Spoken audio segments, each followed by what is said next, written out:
Curso Despertar do Sensei 2024. História e Filosofia do Judô e Defesa Pessoal. Sensei Marcelo Queiroz, 5º Dan de Judô. Eu sou Marcelo Queiroz, faço parte da equipe de professores do curso Despertar do Sensei. Estamos aí na nossa 5ª edição e vamos conversar um pouquinho com os senhores a respeito da história, filosofia e defesa pessoal. Judô, caminho suave, energia mental física, professor Jigoro Kano. Quando nós pensamos em defesa pessoal, nós temos ali o combate corpo a corpo. Esse combate corpo a corpo ele existe desde quando? Desde muito tempo. Desde os fenícios, desde os egípcios, os gregos, os romanos, todos eles desenvolviam algum tipo de luta com ou sem armas, para um combate real ou para esporte, ou simplesmente para passar o tempo ali naquela região. E aí nós temos aqui a figura, provavelmente isso aqui é um afresco pintado aí na parede, né, em algum momento do mundo, e tem lá 2 adversários se degladiando, provavelmente um completion. Para a gente poder entender a estrutura do Japão, na época, a gente precisa pensar na pirâmide, como era subdividido a classe, a sociedade japonesa. Então, nós temos na ponta da pirâmide o shogun. O shogun ele é composto ali pelo shogun, aí tem os daimyos. Shogun, daimyos são aqueles que administram, né? Acima deles ainda tem o imperador. O imperador é meio fictício, uma figura fictícia. Não tinha muito poder de decisão, mas os daimyos sim, né? E os shoguns também. Abaixo dos shoguns nós temos a classe guerreira realmente, que lutavam de fato, os samurais. Esses sim lutavam para todo mundo, né? Guerreava contra todos. Abaixo deles vem a ordem de ofício. Vem lá as pessoas que cozinhavam, lavavam, pessoas que limpavam, faziam pequenos serviços, né? E abaixo da turma, nós temos aí os comerciantes, né? Os comerciantes são aqueles que juntavam riquezas fazendo comércio de objetos, ok? E abaixo dessa estrutura, ainda nós chamamos de intocáveis, né? São pessoas que estão abaixo, bem abaixo dessa linha, são pessoas que ninguém punha a mão, ninguém conversava, ninguém tocava realmente.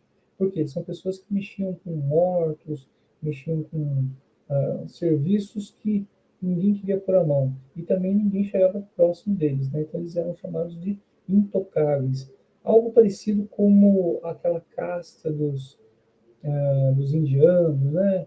Então, algo parecido com isso. Pelo menos nessa época, estamos falando aí, época do shogunato, né? Nós estamos falando aí da estrutura Edo.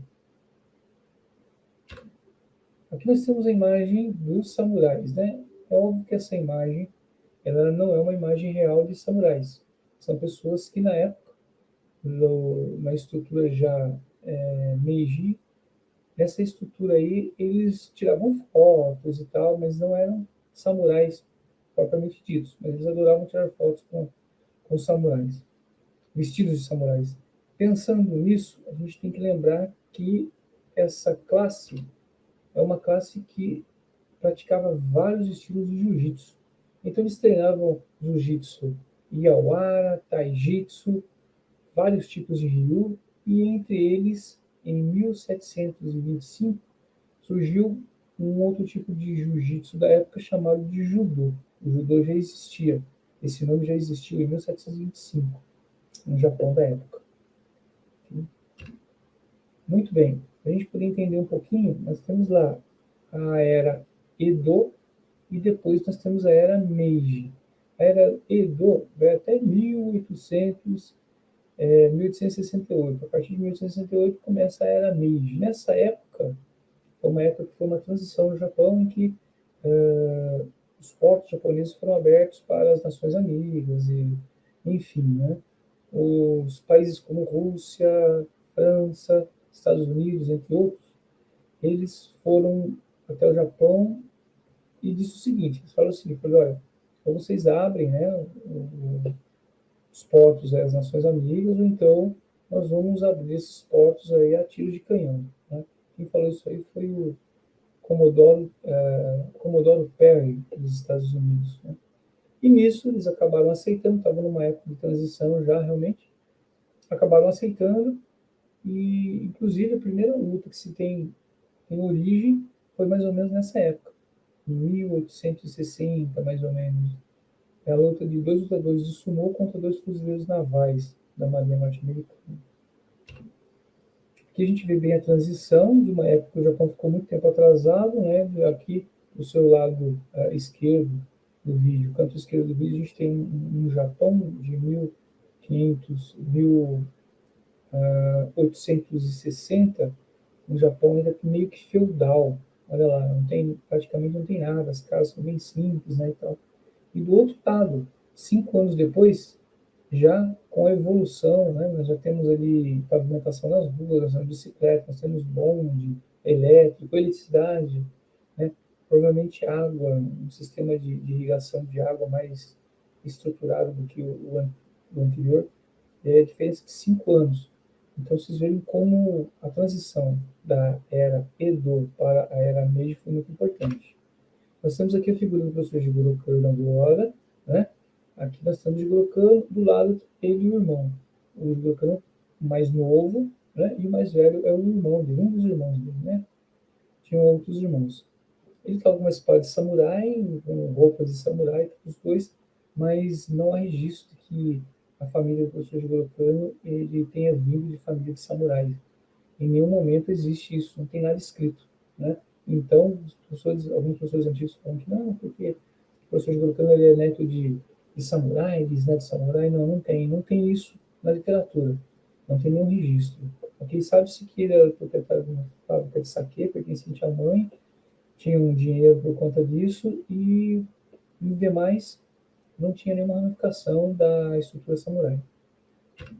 Aqui nós temos a família do professor Jigoro Kano, no canto esquerdo nós temos o pai dele, Jiro Kano, e do outro tem a família dele, o professor Jigoro Kano com a esposa, né? E os filhos. O Jigoro Kano teve um total de 8 filhos, sendo que dos 8, esse que está sentadinho aqui, o mais novinho ali que está sentadinho, ele é o Hisei Kano, que mais tarde, em 1953, ele criou lá, ele juntou outros professores de várias artes marciais para criar o Kodokan do Shinjitsu, Hisei Kano. Do lado dele, um outro filho, provavelmente o filho mais velho do professor Jigoro Kano, agora não me recordo o nome, deixa eu ver se eu tenho aqui o nome dele. Eu não me recordo o nome, ele tornou-se um pintor muito famoso no Japão, muito famoso mesmo, só que ele não usou o nome do professor Jigoro Kano, ele usava o nome da mãe dele, da esposa do professor Jigoro Kano. Ele não se dava bem com o professor Jigoro Kano, na verdade não gostava do professor Jigoro Kano e acabou abandonando o nome do professor Jigoro Kano. Então ele viveu, foi um pintor famoso, mas não utilizava o nome Kano no final. Mais alguma informação? Muito bem, agora nós temos aqui a deusa Materazo, né? Ela deu uns presentes da família real de Tóquio. Entre os presentes ela deu o Yata no Kagami, que é ali o escudo ou o espelho, né? O Kusanagi no Tsurugi, que é ali a adaga, a faca, uma adaga, né? E a joia, que é o Izakani no Agatama. Então, é a joia, a espada e o escudo. Foram presentes da deusa Materazo para a família real, por isso que dizem que a família real é como se fosse um deus, são um deus vivo, né? Porque eles têm uma ramificação lá com, segundo a história deles lá, tem uma ramificação com a deusa Materazo. E é do escudo que nós vamos estar conversando um pouquinho para entender um pouquinho sobre a origem do Kodokan. Nós pensamos no escudo, nós estamos pensando, na verdade, ali em um espelho, onde o professor Jigoro Kano utilizou para poder criar o símbolo do judô, e o judoca ele tem que se sentir um espelho, porque ele sendo um espelho, ele consegue refletir as coisas boas, né? Erros todos nós temos, mas as coisas boas do judoca, né? A educação, a disciplina, o respeito. E aí nós temos esse espelho, Yatá. Ali nós temos o símbolo da Kodokan, né? Com 8 pontas, e se a gente observar que o espelho, nós também tem 8 pontas, ok? Não confundir aí com o Sakura. Sakura, que ele é o representante ele é o símbolo das academias de jiu-jitsu, né? E ele tem 5 pontas, o Sakura, né? E o do Kodokan, o símbolo do Kodokan não, o símbolo do Kodokan tem 8. Agora a gente começa a falar um pouquinho, rapidamente, bem rápido, sobre os 4 guardiões do Kodokan. O primeiro deles é o Tomita Tsujimuro. O Tomita Tsujimuro, Tsunejiro, desculpe. Foi o primeiro aluno do Kodokan. Ele também é como se fosse um irmão do professor Jigoro Kano. O pai do professor Jigoro Kano fazia viagens na navia de guerra, né, para buscar carvão e tal. E numa dessas ele acabou encontrando um bem novinho lá, um garoto bem novinho lá, que é o Tomita. E aí trouxe o Tomita para estudar no Japão, acabou sendo ali um irmão para o Jigoro Kano, e o Jigoro Kano trouxe ele como o primeiro membro do Kodokan. Ok? Após um ano, o Kodokan foi fundado em 1882, o Jigoro Kano nasceu em 1860. 1882, 22 anos de idade, ele fundou o Kodokan. Primeiro aluno, Tomita. Segundo aluno a participar do Kodokan é o Sugata Sanshiro. Sanshiro era um aluno bem rebelde e ele tinha uma técnica muito importante chamada Yamarashi. Ele foi o segundo aluno do Kodokan. Depois de um ano, tanto ele quanto o Tomita ganharam o primeiro dan de faixa preta, mas não tinha faixa preta ainda, só receberam o primeiro dan do professor Jigoro Kano, ok? 10 de julho de 1886, houve um desafio, né? E nesse desafio, o Sugata Sanshiro acabou lutando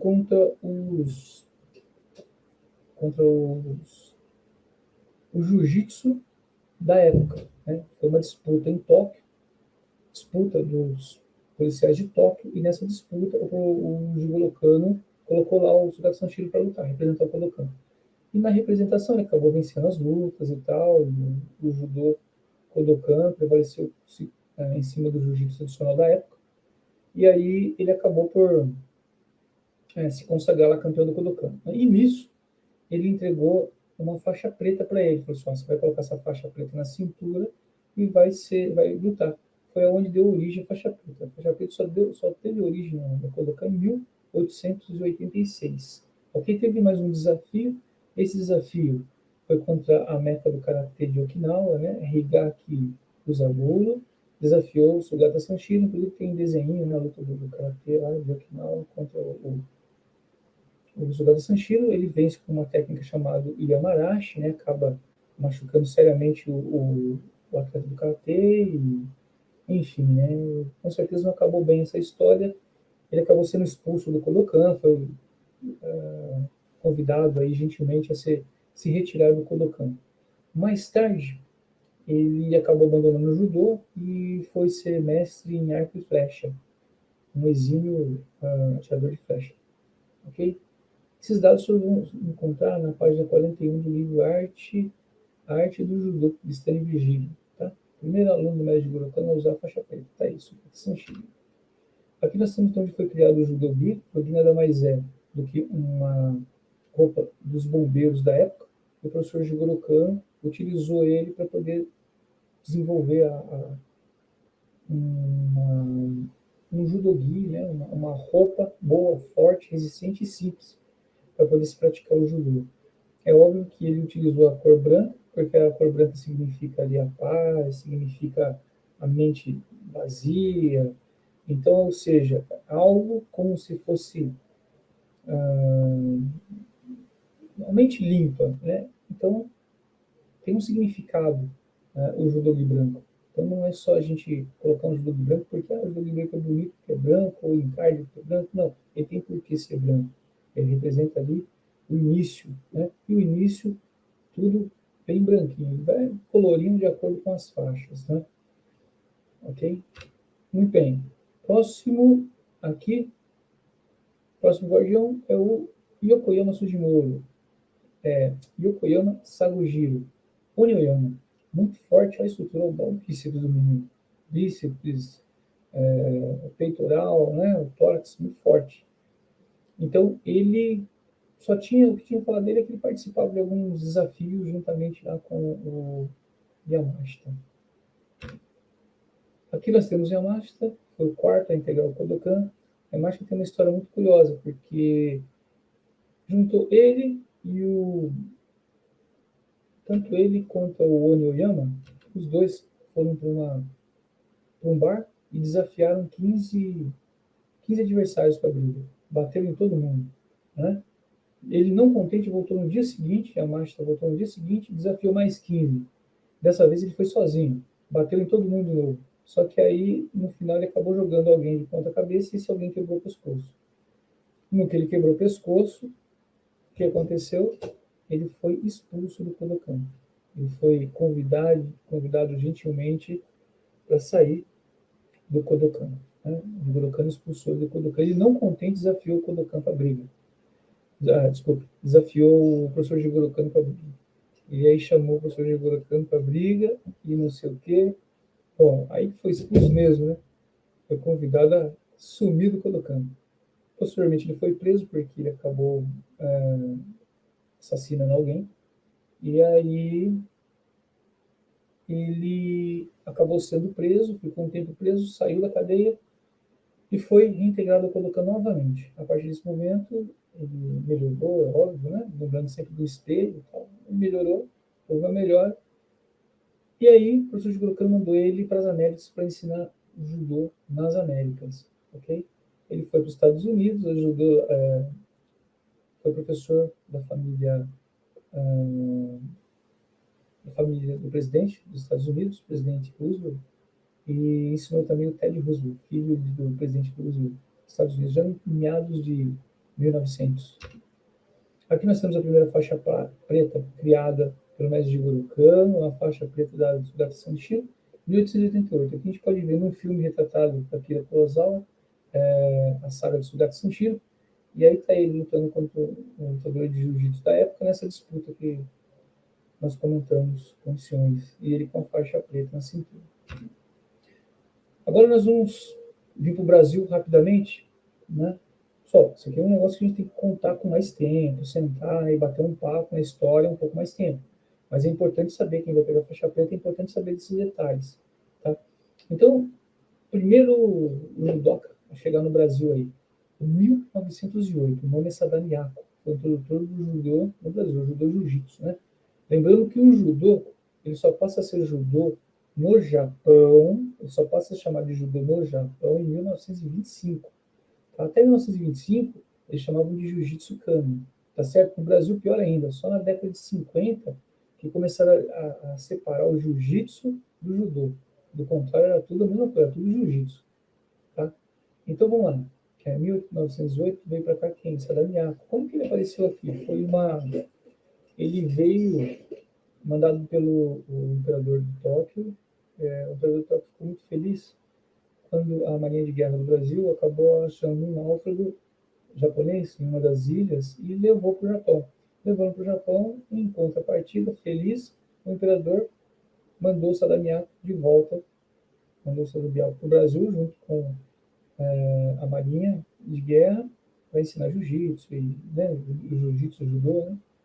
E ele veio para cá, 1908. Em 1908, ele acabou lutando com várias pessoas, né?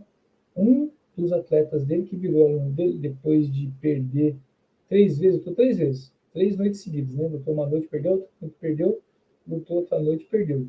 É o Maraleixo. Maraleixo, ele acabou lutando, aqui, ó, Maraleixo, ele acabou lutando lá com Sadamiako, né? Quando perdeu 3 vezes para o japonês, virou aluno japonês, né? Aí começou a virar aluno japonês e construiu a primeira academia de jiu-jitsu, judô jiu-jitsu do Brasil, em 1911, no Rio de Janeiro. Okay? O Sadamiako também acabou perdendo, ele acabou perdendo numa luta de vale tudo, um ano depois que ele chegou aqui, um capoeirista. O nome do capoeirista era Cirilo. Foi lá e deu um rabo de arraia nele e desmaiou o japonês. Né? Foi a única vez que ele perdeu um capoeirista. Margaleixo, 1911. Agora nós temos Conde Koma. Conde Koma só foi aparecer por aqui em 1914. Né? As pessoas falam que ele veio aqui em 1910, junto com o navio Kasaki Maru. Não, isso não é verdade. Ele chegou para cá em 1914 e em 1914 ele tinha ali alguns dos seus alunos, né? Uns alunos ali bastante importantes aí para a época. 1914. Aí, o Conde Koma, ele acabou dando aula para vários alunos, né? Dentre eles o Carlos Gracie. Carlos Gracie acabou treinando também com o Conde Koma. Não só ele, como outros atletas acabaram aprendendo o jiu-jitsu ali com o Conde Koma. Okay? Aqui nós temos a figura ali do professor Jigoro Kano, depois vem o Maeda, depois vem Carlos Gracie e o Gracie, que também acabaram aprendendo jiu-jitsu, né?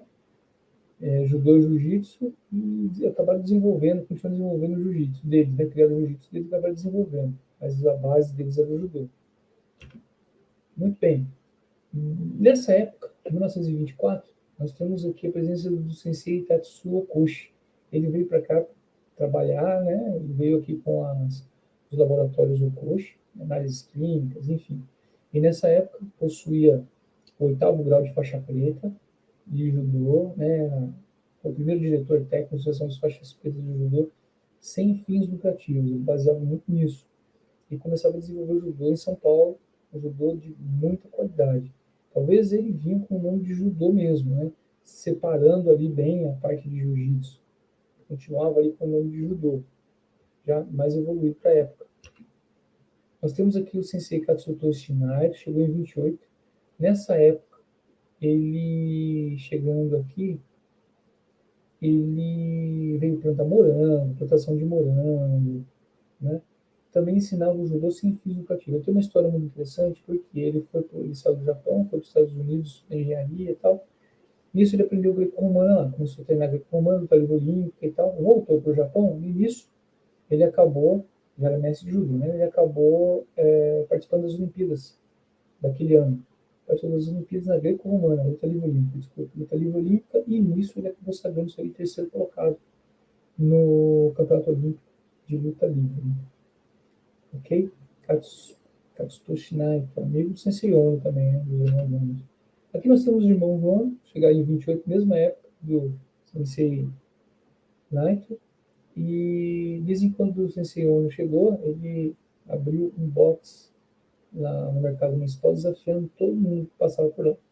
Um deles foi um lutador de capoeira, que foi lá, enorme, foi lá para desafiar ele também. Ele, com um sorriso, deu um aperto de mão no capoeirista, o capoeirista não aguentou o aperto de mão dele. O menino era uma morsa, né? Acertou que não aguentou nem o aperto de mão do Sensei Ono, né?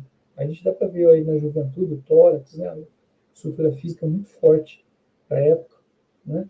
Então, o Sensei Ono, até o meado da década de 50, Sensei Ono e os irmãos Ono, no geral, eles colocavam lá Jiu-Jitsu Ono, né? E não Judô Ono. A princípio, eles não pertenciam ao Kodokan, posteriormente, eles acabaram se juntando ao Kodokan. Tem mais história deles, mas a gente tem que dar seguimento aqui. Sensei Ryuzugawa chegou em 34 para desenvolver o judô, né?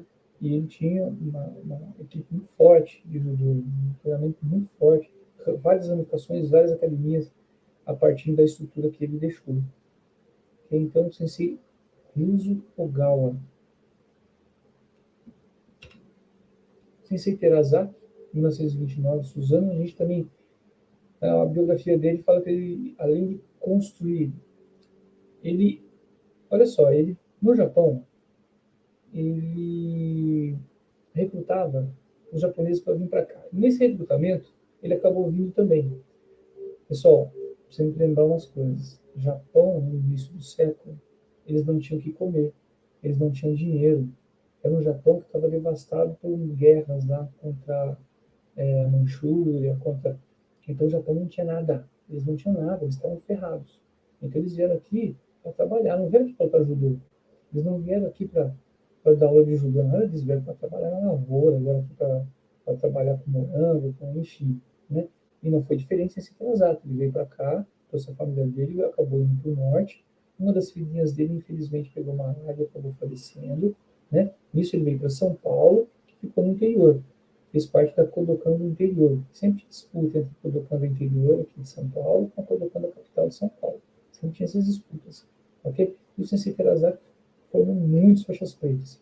Muitas academias. Ele era considerado também como o Sensei casamenteiro. Ele gostava de casar lá. Os alunos dele que treinavam com ele, daqui a pouco já arrumava ali um parceiro ali, que não sei o quê, e uma judoca já juntava com outra judoca e já casava. Então, ele era muito disso também. Pelo menos a biografia dele é o que diz. Ok? Aqui são alguns dos alunos do Terasaki. Dentro deles, aqui no Vale do Paraíba, a gente tem dois professores muito famosos. Um deles não está mais conosco, infelizmente, é o Sensei Paulo Graça. Eu tive o prazer de conhecer e treinar com ele também. E o outro é o Sensei Coimbra, inclusive está no Despertar do Sensei. Sensei Coimbra é aqui o segundo ali da direita para a esquerda, é o Sensei Coimbra. Na época, quando ele tinha pego o Shodan, né? Aqui é um diploma gentilmente cedido pelo Sensei Coimbra, diploma dele de Shodan, para quem não sabe, aqui, ó. Olha lá, esse aqui é um diploma de Shodan, 1969, do Sensei Coimbra, dado aí pelas mãos e assinado pelo Sensei Terasaki. Raridade, isso aqui ninguém tem, né? Posteriormente, esses diplomas foram todos reconhecidos pela Federação Paulista de Judô e Confederação Brasileira, né? Então, não tem por que não reconhecer. Reconheceram todos os diplomas mais antigos. Tá? Agora a gente faz uma pausa e volta um pouquinho para falar do judô que era desenvolvido para briga de vale tudo, que também tinha. Não adianta a gente dizer que não existia, que não tinha, não, porque tinha sim. Tinha, ele só não usava o nome do judô, mas eram as mesmas técnicas, os mesmos professores, a mesma estrutura. O que muda é que um é para ganhar dinheiro numa briga de vale tudo, né? E o outro é treinado para ensinar a parte mais filosófica, né? E aí nós temos vários deles aqui. Alguns aqui ficou faltando aqui, o Sensei Ono eu não coloquei, mas aqui nós temos uma ramificação muito interessante, né? Aqui nós temos o professor Jigoro Kano, depois nós temos lá o Konde Koma, Takeo Yano e depois o Geomon. O Geomon, na verdade, é Jorge Omon, ele chegou em 1925. Aqui também, ele veio aqui, tentou colocar um restaurante, não deu certo, enfim. E aí acabou ensinando. Ele acabou ensinando também, chegou a treinar também Takeo Yano, Carlos Gracie, né? E Luiz de França, chegando até o Oswaldo Fada. Aí vem a ramificação Fada. E você pega a parte de cima, que você tem a Conde Coma, aí você tem Carlos Gracie, Luiz França, Carlos Gracie, Hélio Gracie, e aí depois a gente acaba chegando no Fada também. Entende que tem duas ramificações de família de jiu-jitsu tradicionais, que é os Fada e os Gracie. Então, ambos envolvem um jiu-jitsu extremamente de qualidade, né? E com ramificação ali do professor Jigoro Kano, com Maeda Sensei, ok? Muito bem. Aqui nós temos algumas informações importantes. Em 1938, veio o Sensei Kotani aqui. O Sensei Kotani, 10º grau de judô, ele veio aqui, nessa época, para dizer para as pessoas o seguinte: pessoal, o que vocês fazem aqui não é jiu-jitsu, vocês fazem aqui é judô. E ele pegou o mestre Hélio Gracie para fazer apresentações de judô em todo o Brasil. Inclusive, ali nós temos a faixa do mestre Hélio Gracie, 2º grau de faixa preta de judô, foi dado pelo Sensei Kotani. Né? Aqui no meio, a gente tem a figura do Geo Mori, né? Ali ele está de kimono, ministrando aula, que ali está fazendo as lutas do Catcher Care, né? Ou então os vale-tudos e tal. E aí ele ganhava dinheiro com isso. No canto, nós temos ali o mestre Hélio Gracie, né? Com o Sensei Kotani de novo, fazendo a apresentação. Muito bem. Subdivisão do judô. Na subdivisão do judô nós temos Nagiwaza, e nele a gente coloca Tachiwaza, técnicas de arremesso em pé, subdivididas em 3. Então, Masuki no Waza, sacrifício frontal, Koste no Waza, sacrifício lateral, Kata no Waza, são técnicas de solo, Osaiku no Waza de imobilização, Shimewase de estrangulamento, e por último nós temos o conceitos que são chaves de braços nas articulações, luxação, ok? A Temiwasa são socos e chutes. Quatsu, ou Kapô, falamos de ressuscitar. Agora, o ressuscitar, para o japonês, não tem uma conotação tão forte quanto é para nós, ressuscitar, né? Para eles, eles entendem que ressuscitar é fazer uma massagem, quando a pessoa sofreu um estrangulamento, luxou um braço, uma massagem para poder estar ajudando a reabilitar o indivíduo. Algo como uma fisioterapia, nesse sentido. Tá certo? Então, isso aí é o Quatsu ou Kapô. Muito bem. Aqui nós temos o Vale Tudo do Brasil. O que eu falei, o judô começou a diferenciar do jiu-jitsu a partir da década de 50. A década de 50 começa a diferenciar. Nós tivemos duas lutas muito importantes nessa época. Uma luta era do Kato e do Kimura contra o Hélio Gracie. Então, o que acontece? O Hélio Gracie foi lá e desafiou os dois. O Kimura falou assim, eu sou mais pesado que você. Se você quer lutar com alguém, luta com o meu amigo aqui, o Kato, porque ele é 20 quilos mais leve que eu, vai ser mais justa a luta para você. E foi isso. Ele lutou uma primeira vez, empatou, e numa segunda vez, mas ele vale tudo, acabou desmaiando o japonês. Ele estrangulou ali na guarda, meio que um harakajime, alguma coisa nesse sentido, e acabou ali estrangulando o japonês. Muito bem nisso, Mestre Kimura acabou aceitando a luta. E essa luta aconteceu em 1951, outubro de 51, depois de 13 minutos, ele acabou perdendo o mestre Kimura através de uma chave chamada Odegarami, batizada pela Subcultura Nacional de Jiu-Jitsu de Kimurani. Ok? Muito bem. Depois disso, aí nós temos mais em cima ali o Royce Gracie, o filho dele lutando com o Kim, né, 30 quilos mais pesado, e sagrando-se campeão. Aqui nós temos mais algumas lutas que o Masahiro Kimura acabou lutando aqui no nosso país, e foram duas lutas contra o Leopardo Negro, né, nosso campeoníssimo aí, Valdemar Santana, aluno da Gracie. E nessa luta, ele acabou na luta com o Kimono, ele perdeu, né, ele perdeu para o Kimura atropelou ele, mas na segunda luta, foi uma luta de vale tudo, que ela terminou empatada, sem kimono. E sem kimono, o chicote estralou, porque o japonês sentiu o gostinho aí do jiu-jitsu brasileiro, né? E aí o Leopardo Negro não deixou para depois e arrebentou durante a pancada, mas como não teve finalização, acabou empatado. Ok? Muito bem.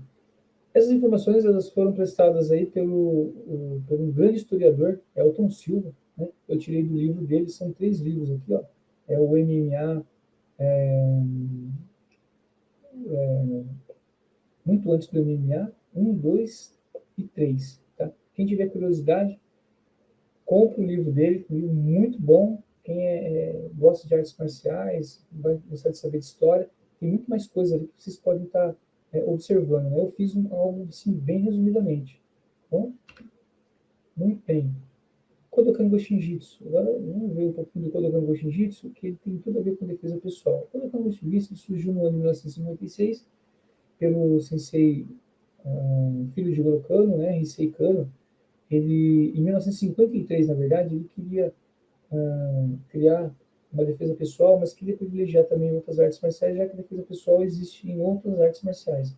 Então ele juntou mestres de judô, jiu-jitsu, kimono kata, aikido e karatê. Juntou essas 5 lutas e criou as 5 técnicas novas. Kodokan Goshin Jitsu, 5 técnicas novas. E aí ele criou um total de 21 técnicas, subdivididas em 2 partes, né? Atividades com arma e atividades sem arma, ok? Muito bem. Então nós vamos agora falar um pouquinho para vocês da defesa pessoal e na sequência, falando de defesa pessoal, na sequência eu vou apresentar para vocês o Kodokan Goshin Jitsu e depois as técnicas de defesa pessoal, ok? Muito bem, a defesa pessoal aí nós temos técnicas com socos e chutes, nós temos a defesa pessoal com facas, né, arma de fogo. A faca e a arma de fogo, como a ideia é ensinar a criança, não vamos estar trabalhando. Vamos estar trabalhando mais socos e chutes.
Muito bem.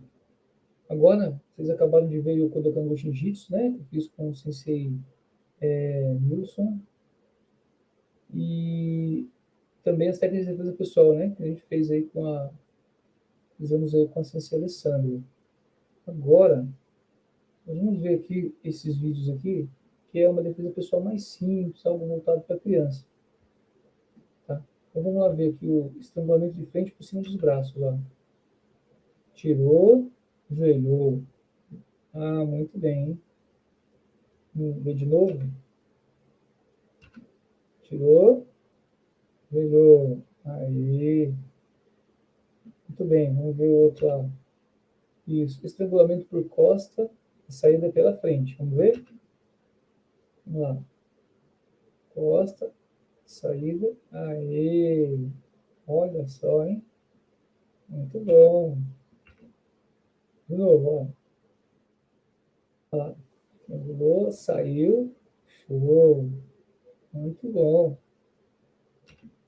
Vamos ver agora. Veja que são técnicas que a gente está ensinando para criança. Não tem como você fazer lá para adulto. Não, é para criança, para criancinha. É só para criança. Ok? Agarramento por costas por cima dos braços, saída pela frente. Vamos ver como é que fica. Olha lá. Opa. Aí. Muito bem. De novo, ó. Opa, jogou. Mandou. Isso. Joia. Agarramento por costas e por baixo dos braços. Saída é agarrar. Vamos ver? Olha lá. Oh, show. Joelhou. Joelhou não. Chuta ele. Isso. E chuta ele. Vamos ver de novo. Mais uma vez. Olha lá. Vou. Boa. Muito bem. A próxima, agarramento de frente por cima dos braços. Saída é com o quadril. Vamos ver? Opa! Aí. Olha aí que legal. Vou de novo? Aí. Ó. Muito bem. Joia.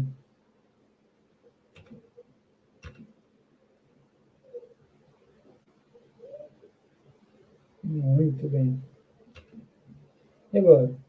Agarramento de frente e por baixo dos braços. A saída é com giro de quadril. Vamos ver? Aê.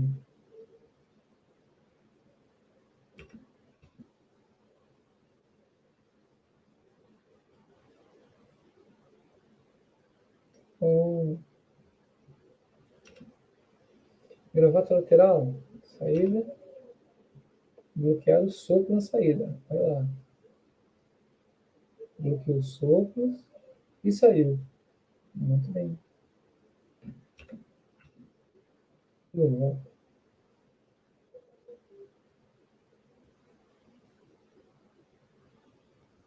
Aí. Chute lateral. Vamos ver como é que chute lateral. Bloqueou. Derrubou. Marcou.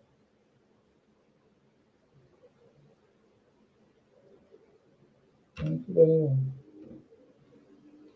Visão para manter distância, ó.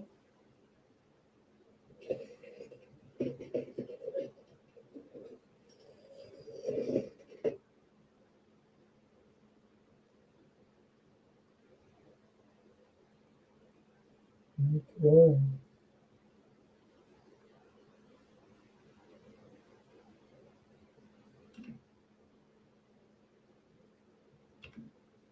Vamos lá. Visão para encurtar distância, ó.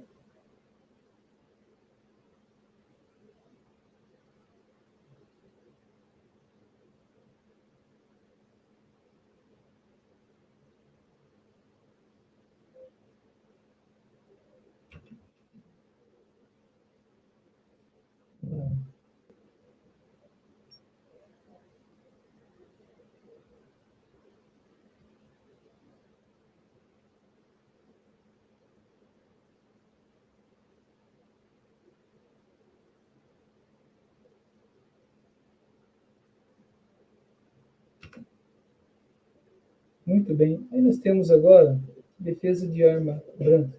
Bem, defesa de arma branca, a gente acaba não ensinando, por quê? Porque pode acabar machucando, né? E para criança a gente acaba não machucando isso. Para adulto tudo bem, mas para criança melhor não, tá? Mesma coisa, arma de fogo. Arma de fogo também não é interessante nem mostrar para não incentivar, ok? Bom, uma homenagem aqui, quero agradecer aqui aos mestres, né? Sensei Kalazan, Sensei Amadeu Esteves e Sensei Kishi foram meus professores, né? Eu comecei a praticar judô em 1979 com o professor Kishi, Sensei Kishi lá, que Deus o tenha, né? Infelizmente não está mais conosco. E, posteriormente, primeiro dan, segundo dan, terceiro dan, quarto dan, quinto dan, peguei na academia do professor Calazans Camargo, né? Respeitando os tempos e fazendo a graduação pela Federação Paulista de Judô. Tanto o professor Calazans Camargo quanto o professor Luiz Carlos Ossando Kishi foram alunos do professor Amadeu Esteves, né? Então, Amadeu Esteves também está firme, forte junto com a gente, né? Muito obrigado a todos os professores, uma grande honra receber esses ensinamentos dos senhores. Referências biográficas. E aqui e assim nós terminamos. Muito obrigado. Curso Despertar do Sensei 2024. Realização: Federação Paulista de Judô Vale do Paraíba, 2ª Região.